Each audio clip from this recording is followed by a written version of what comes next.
வணக்கம். என் பெயர் சுதர்ஷன். நான் 4ஆம் வகுப்பு படிக்கிறேன்.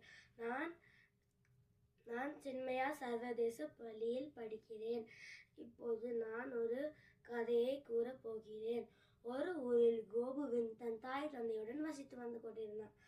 அப்போது அங்கே 3 நபர்கள் உள்ளே வரலாமா என்றார். அப்போது கோபுவின் தந்தை வாங்கள் என்றார்.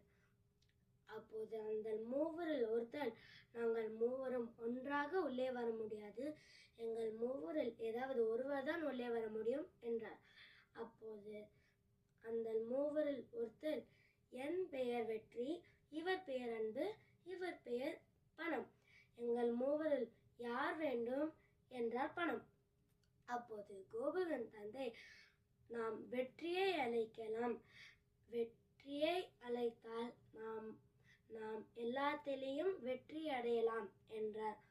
அப்போது கோபு கூறினார், வேண்டாம், நாம் பணத்தை அழைக்கலாம், பணம் வந்தால் எல்லாம் வரும் என்றார். ஆனால் கோபுவின் தாய், நாம் அன்பை அழைக்கலாம், அன்புதான் முக்கியம் என்றார். பின்பு மூவரும் அன்பை அழைக்கலாம் என்றார். அன்பு உள்ளே நுழைந்தன. பின்னரே வெற்றியும் பணமும் பின்தொடரின.